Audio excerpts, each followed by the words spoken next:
Hello दोस्तों, नमस्कार। आप सभी को Zoom study centre by Mukesh का कोचिंग में आप सभी का स्वागत है। आज आप सभी मेरे साथ एक ऐसे बेहतरीन टॉपिक पर डिस्कस करने जा रहे हैं जो कि एग्जाम के नजरिए से अत्यंत इंपॉर्टेंट है। चाहे आप सेंट्रल लेवल एग्जाम के लिए तैयारी कर रहे हैं, जैसे कि रेलवे हो, एसएससी हो, एनटीपीसी हो, कमांड हायर सेकेंडरी लेवल के एग्जाम हो, या कमांड गेजेट लेवल के एग्जाम हो, या कोई भी स्टेट लेवल के एग्जाम के लिए यदि आप तैयारी में है, या इतिहास में यदि आप रुचि रखते हैं और अपने जिज्ञासा में थोड़ी बहुत वृद्धि करना चाहते हैं, तो उस नजरिए से भी देखा जाए तो आपके लिए ये सेशन जो है अत्यंत इंपॉर्टेंट होने जा रहा है। तो समय न गंवाते हुए मैं टॉपिक्स की ओर बढ़ रहा हूं। देखिए, आज का मेरा टॉपिक है भारत पर कब और कौन शासकों ने आक्रमण किया। यूं जो भारत है, यानी हमारी जननी जन्मभूमि भारत माता, कई शासकों ने इसके ऊपर अत्याचार किए हैं। इन सभी शासकों का अत्याचार को भारत भूमि सही हुई और अंततः ब्रिटिश भी इसे नहीं बख्शते हैं और इसे निजात मिलती है आपका 15 अगस्त 1947 में। तो सर्वप्रथम भारत पर यदि कोई आक्रमण करता है तो यवन थे, यानी यूनानी। यूनानी बोलने के साथ साथ आपका दिमाग में एक व्यक्ति का नाम गूंजता होगा, वो थे सिकंदर, यानी अलेक्जेंडर के नाम से जाना जाता है। अलेक्जेंडर यानी सिकंदर, सिकंदर का दूसरा नाम अलेक्जेंडर या अलेक्जेंडर का दूसरा नाम सिकंदर। लेकिन कहीं कहीं आपको इतिहास में अलछंद्र भी मिल जाएंगे, तो इससे नर्वस मत होइएगा, क्योंकि अलछंद्र सिकंदर का ही तीसरा नाम था। अब देखिए, जैसे कि मैं आपको बताना चाहूंगा कि हम उस समय की बात कर रहे हैं जब हमारा भारत में अफगानिस्तान भी आता था। ठीक है, अब मैं अपने हिसाब से इस भारत का मैप बनाया हूं समझने के लिए सिर्फ। ठीक है, ये आपका रहा हुआ पाकिस्तान का मैप और यहां आपका है अफगानिस्तान, ये पाकिस्तान, ये इंडिया। तो उन दिनों में अफगानिस्तान जो था वो भारत का हुआ करता था। उन दिनों में सिकंदर अफगानिस्तान पर आक्रमण करता है। कब? 356 ईसा पूर्व में। ठीक है, तो पहला शासक देखा जाए तो सिकंदर को कहा जाता है। 356 ईसा पूर्व यानी बीसी।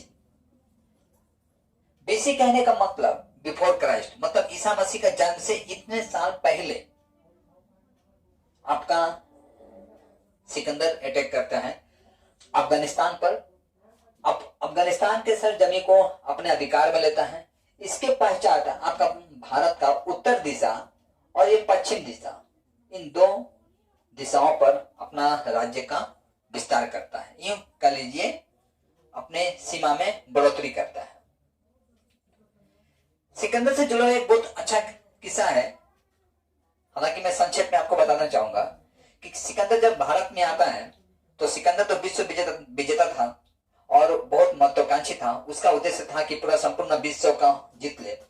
जब भारत में आता है, उसे एक महात्मा से मुलाकात होती है और महात्मा देखकर थोड़ा भी विचलित नहीं होते हैं। तो सिकंदर कहता है कि महात्मा, आप हमें देखकर विचलित नहीं हुए, आप जानते मैं कौन हूं? सिकंदर उस महात्मा कहते हैं कि मैं जान के क्या करूंगा, मैं जिस तरह से सिंपल इंसान हूं उस तरह से आप भी सिंपल इंसान हो। सिकंदर कहता नहीं, मैं विश्व विजेता सिकंदर हूं। तो महात्मा कहते हैं कि हे सिकंदर, आप विश्व विजेता हैं, इतना जमीन जीत कर क्या करोगे? वास्तव में आप जो खड़े हैं और आपकी जो छाया दिख रही है, इतनी ही जमीन आपको भविष्य में चाहिए। तो आप इतना विश्व जीत कर क्या करेंगे? विश्व की जमीन को जीत कर क्या करेंगे? ऐसा माना जाता है कि महात्मा के ऐसे आंसर सुनकर, ऐसे उत्तर सुनकर सिकंदर निस्तब्ध हो जाता है और यहीं से भारत से लौट जाने का मनसा बना लेता है। तो ये सिकंदर का कहानी है, संक्षेप में मैं बताया आपको। तो पहला आपका एक इंपॉर्टेंट टॉपिक यहां से स्टार्ट होता है कि सिकंदर भारत पर कब आक्रमण किया था और सिकंदर का दूसरा नाम क्या था, तो अलेक्जेंडर। ठीक है, अब दूसरा अटैक बताता हूं, शक शासक। देखिए शक जो शासक थे ये अपना 123 ईसा पूर्व में भारत पर आक्रमण करते हैं और 123 ईसा पूर्व में भारत पर आक्रमण करते हैं और 200 ईसा पूर्व तक भारत पर शासन करते हैं। माना जाता है कि जो ये शक शासक थे ये आपका यूरोप के मध्य में स्थित थे और चीन और यूरोप के मध्य में स्थित एक सिंगजियांग बोल के एक जगह था, सिंगजियांग एक जगह था, इस जगह के वो लोग निवासी थे और इसके पूर्वज जो थे, मतलब शक के जो पूर्वज थे वो कहीं ना कहीं ब्राह्मण थे। ठीक है, शक शासक के जो पूर्वज थे ये ब्राह्मण थे, लेकिन ब्राह्मण होने के साथ साथ कुछ नियमों को ये नहीं मान पाते हैं। जैसे ब्राह्मण में कुछ स्ट्रिक्ट नियम होते हैं, नियमों को मानना पड़ता है, तो ये नियम को नहीं मान पाते हैं और ब्राह्मण कुल से ये अलग हो जाते हैं। जो ब्राह्मण कुल से अलग हो जाते हैं इनको मलेच कहा गया था। ठीक है, मतलब शक को ही मलेच कहा गया था। तो इस तरह से आप दूसरा शासक देख लीजिए। तीसरा, मैं आज उन शासकों के बारे में बता रहा हूं जो भारत पर आक्रमण किए थे, मतलब भारत के साथ जमीन पर कूट दृष्टि डाले थे और अपने राज्य को विस्तार करने के लिए, अपनी महत्वाकांक्षा को पूरा करने के लिए भारत को जितना हो सके उतना इन्होंने बर्बाद किया है। अब आता है कुषाण। देखिए अब तक मैं चल रहे थे बीसी में, मतलब बिफोर क्राइस्ट। अब मैं चलता हूं कुषाण की तरफ। कुषाण का नाम सुनते ही आपका नाम, एक और व्यक्ति का नाम याद आएगा, कनिष्क, जो कि कुषाण आपका 60 ईसा ईस्वी में भारत पर आता है, कुषाण वंश। ठीक है, और 60 ईस्वी में और 240 ईस्वी तक शासन चलता है कुषाणों का। इसके सर्वश्रेष्ठ राजा था कनिष्क। परीक्षा में यहां से पूछा जाता है कि कुषाण वंश का सर्वश्रेष्ठ राजा कौन था या कनिष्क किस वंश से संबंधित था, तो आपका आंसर होगा कुषाण। ठीक है, तो कुषाण जो थे ये काबिले थे। ऐसा माना जाता है कि तिब्बत जो है, जो कि वर्तमान में अभी चीन ऑक्युपाई करके रखा है, तो चीन के एक काबिले थे, कौन, कुषाण, यानी कुषाण वंश। अच्छा, अब हम यहां से चलते हैं आपका हुनों का शासन। हुन देखिए, हुन जो थे ये अफगानिस्तान और भारत के पश्चिम और उत्तर मध्य भारत पर शासन किया था। हुन जो थे एक चीन के ही रहने वाले थे ये लोग भी, और ये बहुत बर्बर जाति थे जो हुन थे। ऐसा माना जाता है जो हुन थे उन्होंने भारत को बर्बाद करने के लिए या अपनी महत्वाकांक्षा को पूरा करने के लिए जितना तक हो सका उतना भारत को बर्बाद किए, लूट मार किए। कौन, हुन। ठीक है, इस तरह से मैं चौथा आपका मैं बता दिया आपको। अब पांचवा देखिए, 5th नंबर में हम लोग जाते हैं अरब ईरानी शासक। अरब ईरानी जो शासक थे ये लोग भी भारत पर आक्रमण करते हैं और इनका आक्रमण होता है अरब ईरानी शासक का 711 ईस्वी से और 715 ईस्वी तक ये लोग अरब ईरानी शासक, ठीक है, भारत पर आक्रमण करते हैं। और अरब ईरानी शासकों में से एक व्यक्ति था जो कि बहुत महत्वाकांक्षी था और भारत के साथ जमीन को अपने कुव्यवहार से कलंकित करता है, खुलेआम कत्लेआम करता है अपने सीमा का विस्तार करने के लिए। अपनी इच्छाओं को पूरा करने के लिए। उसका नाम था मीर कासिम। ठीक है, क्या नाम था? मीर कासिम। ये भारत पर आपका 15 बार आक्रमण करता है। और जब 15 बार आक्रमण करता है, सॉरी मीर नहीं होगा, बिन कासिम होगा। हाँ, बिन कासिम। ये भारत पर 15 बार आक्रमण करता है और 15 बार भारत को लूटता है, कत्लेआम करता है। ठीक है, अब छठा नंबर आप चलिए मान के चलिए अफगानिस्तान। अफगानिस्तान वहां की, जो कि अफगानिस्तान है, जो कि यहां पर हिंदू शासक हुआ करते थे। अफगानिस्तान में, अफगानिस्तान के जो हिंदू शासक थे उनका नाम था त्रिलोचन पाल। ठीक है, नाम को भी साथ में त्रिलोचन पाल। ये जो कि हिंदू शासक हुआ करते थे और अफगानिस्तान के दो धर्म के लोग रहा करते थे, एक हिंदू और दूसरा थे बौद्ध। ठीक है, बौद्ध धर्म के मानने वाले लोग रहा करते थे, जो कि कहीं ना कहीं यहां पर आपका अफगानिस्तान में जो आक्रमण होता है, याकूब का, जो कि एक सेनापति था, और याकूब के आक्रमण से अफगानिस्तान वासी जो है, जो कि हिंदू धर्म और मुस्लिम धर्म में विश्वास रखते थे या मानते थे, कहीं ना कहीं उनके डर से इस्लाम धर्म को स्वीकार करने लगते हैं और इनके ऊपर जबरन एक प्रकार का प्रेशर भी बनाया जाता है कि आप यदि अपने आप को सुरक्षित रखना चाहते हैं तो आपको इस्लाम धर्म स्वीकार करना पड़ेगा।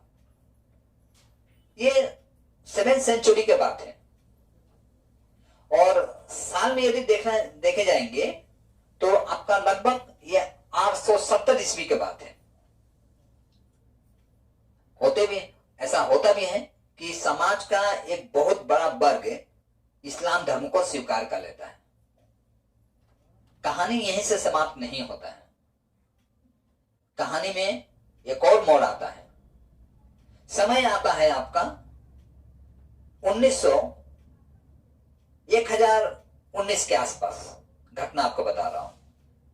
ऐसा माना जाता है कि तुर्की जो थे, मतलब तुर्की ही आक्रमण किए थे आपका अफगानिस्तान की तरफ। अफगानिस्तान पर शासन करना मतलब भारत पर आक्रमण करना, क्योंकि उन दिनों में अफगानिस्तान भारत में ही हुआ करता था। तो ये तुर्की का शासन आक्रमण था 870 ईस्वी में।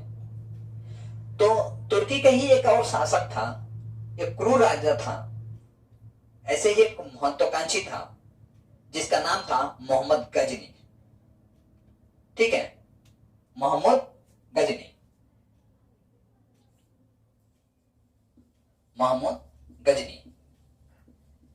देखिए, मोहम्मद गजनी जो था ये एक दो बार नहीं, लगभग भारत पर 17 बार आक्रमण करता है। कितने बार आक्रमण करता है? 17 बार। ये कहीं ना कहीं बिन कासिम का रिकॉर्ड भी तोड़ देता है। बिन कासिम जो है 15 बार आक्रमण करता है, लेकिन मोहम्मद गजनी जो है 17 बार आक्रमण करता है और 17 बार नरसंहार करता है। ऐसा माना जाता है कि मोहम्मद गजनी जो है आपका 1001 से लेकर 1026 तक भारत पर कुल 17 बार आक्रमण करता है। ये माने 1001 से लेकर 1026 ईस्वी तक भारत पर 17 बार आक्रमण करता है। इसकी नरसंहार जो है चरम सीमा पर थी, यहां तक कि जिस रास्ते से जाता था उस रास्ते में जो भी शासक आते थे उसे तहस नहस करता था और साथ में उनकी बहु बेटियों को भी अपहरण कर लेता था। ऐसा माना गया है कि आपका 1025 में यह सोमनाथ मंदिर पर आक्रमण करता है। ठीक है, 1025 में सोमनाथ मंदिर पर। यहां से परीक्षा में प्रश्न पूछा जाता है कि मोहम्मद गजनी सोमनाथ मंदिर पर कब आक्रमण करता है? 1025 में, ईस्वी में आपका सोमनाथ मंदिर पर आक्रमण करता है। और सोमनाथ मंदिर को आसपास जो हिंदू वर्ग बसे हुए थे, या सोमनाथ मंदिर को प्रोटेक्शन देने के लिए जो महर्षि ऋषि गण थे, उन सभी को खुलेआम कत्ल करता है। इतिहास की ये घटना देखा जाए तो काले अक्षरों से लिखा गया है। लगभग 50,000 हिंदुओं को कत्लेआम करता है ये मोहम्मद गजनी। और यहां तक कि आपका जब इसे पता चलता है कि त्रिलोचन शर्मा अफगानिस्तान से भागकर कश्मीर में आ जाते हैं, इस कश्मीर में, ये कश्मीर में भी आ जाता है कौन? मोहम्मद गजनी। पहले तो अफगानिस्तान में नरसंहार करता है, इसके बाद सोमनाथ मंदिर पर आक्रमण करता है, इसके बाद त्रिलोचन पाल के पीछा करते हुए वो कश्मीर में भी आता है। और कश्मीर में को भी, कश्मीर का कुछ पार्ट को अपने अधिकार में ले लेता है। इस तरह से इसका नरसंहार चलता रहा। अब हम चलते हैं 7वां नंबर, ठीक है। देखिए, अब आता है मोहम्मद गोरी के बारे। मोहम्मद गोरी आपका 7वां नंबर में मोहम्मद गोरी आएगा। मोहम्मद गोरी पहला अटैक करता है भारत पर आपका 1775 ईस्वी में। कब अटैक करता है मोहम्मद गोरी? मोहम्मद गोरी आपका 1175 ईस्वी में भारत पर सर्वप्रथम अटैक करता है। उन दिनों में विजय भी हो जाता है, क्योंकि उन दिनों में कहीं ना कहीं हिंदू शासक के अभाव पड़ जाते हैं, यानी हिंदू शासक जो भी थे उतना स्ट्रॉन्ग नहीं थे। लेकिन उसका एक ऐसा हिंदू शासक का सामना होता है जो कि अत्यंत सशक्त, कठोर और युद्ध कला में निपुण थे। उनका नाम था पृथ्वीराज चौहान। पृथ्वीराज चौहान कि जिनके साथ ये प्रथम लड़ाई लड़ता है, तराइन का प्रथम युद्ध। परीक्षा में यहां से प्रश्न उठता है, तराइन का प्रथम युद्ध कब होता है? 1191 ईस्वी में तराइन का प्रथम युद्ध। तराइन का प्रथम युद्ध किसके किसके बीच में होता है? मोहम्मद गोरी और पृथ्वीराज चौहान के बीच में। इसमें मोहम्मद गोरी हार जाता है और पृथ्वीराज चौहान क्या हो जाते हैं? पृथ्वीराज चौहान विजय होते हैं। पृथ्वीराज चौहान इस पर तरस खा जाते हैं और तरस खाकर मोहम्मद गोरी को छोड़ देते हैं। ये 1 साल के पश्चात पुनः तराइन का दूसरा लड़ाई लड़ता है 1192 सेकेंड लड़ाई लड़ता है। इसमें पृथ्वीराज चौहान का हार हो जाता है और मोहम्मद गोरी विजय हो जाता है। माना जाता है कि देखिए, पृथ्वीराज चौहान जब पृथ्वीराज चौहान को अरेस्ट कर लेता है तो उनके मित्र चंद्रबदाई, जो कि उस समय पृथ्वीराज रासो एक बुक लिख रहे थे, और चंद्रबदाई और पृथ्वीराज चौहान दोनों मित्र थे, एक साथ युद्ध कला सीखे थे, एक ही गुरुकुल में पढ़ाई लिखाई किए थे। उन दोनों के बीच में एक अच्छी मित्रता थी। जब इनको चंद्रबदाई को पता चलता है कि पृथ्वीराज चौहान को मोहम्मद गोरी इस तरह से अरेस्ट कर लिया है, यानी धोखे से बंदी बना लिया है, तो अपने पुत्र को कहते हैं चंद्रबदाई कि पुत्र, तुम एक काम करो, पृथ्वीराज रासो जो कि अधूरा बुक लिखा गया था, कि इस बुक को तुम कंप्लीट करो, मैं चला अपने मित्र को बचाने। और वहां पहुंचते हैं और पहुंचने के पश्चात मोहम्मद गोरी से कहते हैं कि जिसे आप अरेस्ट किए हैं पृथ्वीराज चौहान को, उस पृथ्वीराज चौहान शब्दभेदी तीर चलाना जानता है, यानी शब्दभेदी माने शब्द सुनकर निशाना, सटीक निशाना लगाना जानता है। यह बात सुनकर मोहम्मद गोरी अत्यंत आश्चर्य हो जाता है। मोहम्मद गोरी कहता है, जब ऐसी बात है तो मैं पृथ्वीराज चौहान का परीक्षा लेना चाहूंगा, और एक दिन सभा में बुलाया जाता है। और इससे पहले चंद्रबदाई जो है वो पृथ्वीराज चौहान से मिल लेते हैं और पृथ्वीराज चौहान को कहते हैं कि एक काम कीजिएगा, मैं जब आपको, मोहम्मद गोरी आपसे कितना डिस्टेंस में बैठा हुआ है मैं आपको बताऊंगा, इतना डिस्टेंस में बैठा हुआ है, और उस डिस्टेंस का अनुमान लगाकर आप तीर चला दीजिएगा तो उसका काम वहीं पर तमाम हो जाएगा। और होता कुछ इसी तरह का है। जब वो बैठता है, इतिहास में कुछ स्लोगन है, हालांकि मुझे स्लोगन याद नहीं आ रहा है, मैंने 10 12 11 हाथ, ऐसे कुछ कुछ स्लोगन है, मतलब वो डिस्टेंस बताते हैं कविता का माध्यम से, भी कवि भी थे चंद्रप्रदाय जो थे, कवि भी थे। जब ऐसा बताते हैं तो पृथ्वीराज चौहान उस डिस्टेंस को ध्यान में रखते हुए तीर चलाते हैं और जाके सही निशाने को लगता है, यानी मोहम्मद गोरी को लगता है। मोहम्मद गोरी सिंहासन पर ही दम तोड़ देता है। जब ये देखकर सारे दरबार के जो योद्धा थे, पृथ्वीराज चौहान अचनबदाई को अरेस्ट करने के लिए आगे बढ़ते हैं और ऐसा मानता है कि दोनों मित्र अपने अपने कमर से खंजर निकालते हैं और अपने आप को ही समाप्त कर देते हैं, ताकि दुश्मन के हाथ से मरने से अच्छा अपने हाथ से वो स्वर्ग सिधारे। ठीक है, तो ऐसा एक किस्सा भी है। अब 8वां नंबर में देखिए आपका आता है गुलाम वंश। गुलाम वंश होता है आपका 1200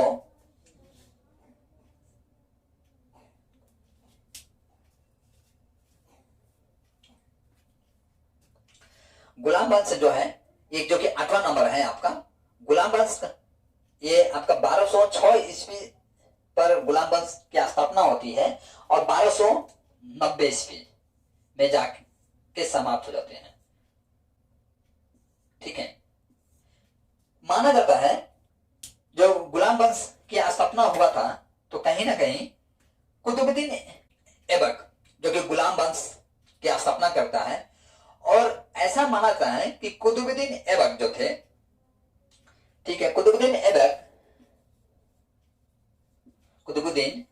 ऐबक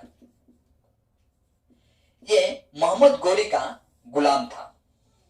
ठीक है, मोहम्मद गोरी के मृत्यु के पश्चात कुतुबुद्दीन ऐबक जो है अपना गुलाम वंश की स्थापना करता है। अब आता है खिजली वंश। देखिए, खिजली वंश आपका 1290 से लेकर आपका 1320 ईस्वी तक चलता है, जो कि इसकी स्थापना जो किए थे उस मुगल शासक का नाम होता है जलाउद्दीन खिलजी। ठीक है, जलाउद्दीन खिलजी।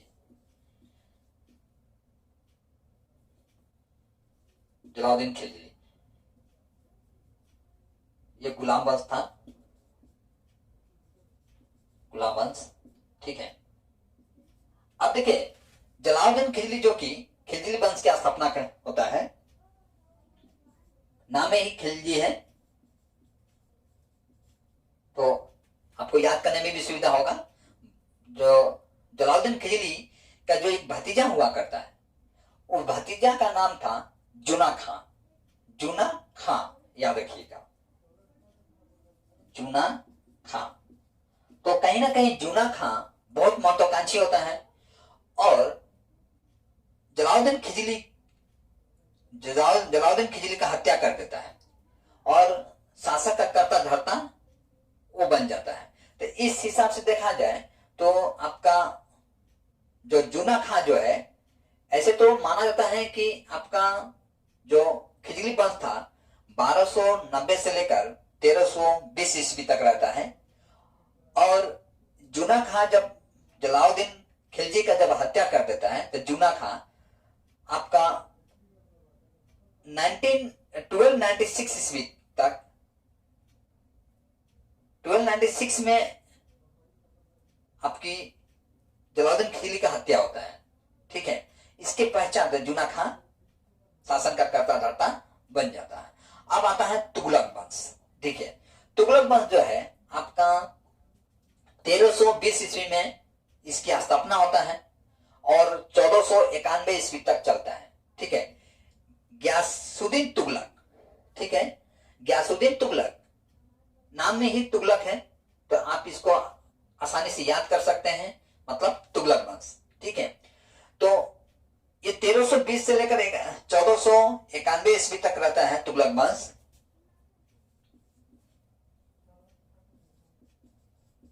तुगलक वंश, गयासुद्दीन तुगलक,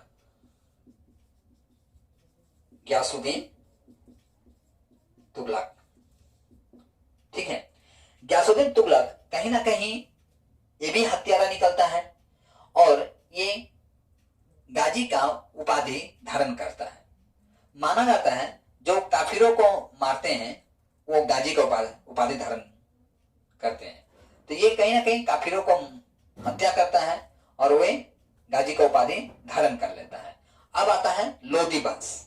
लोदी वंश जो कि आपका 1451 से लेकर 1426 ईस्वी तक ये आपका लोदी वंश की स्थापना होता है। ठीक है, लोदी वंश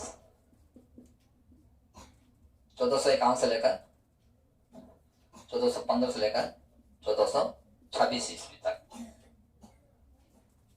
जो लोदी वंश की स्थापना करने वाले जो शासक थे उनका नाम था इब्राहिम लोदी।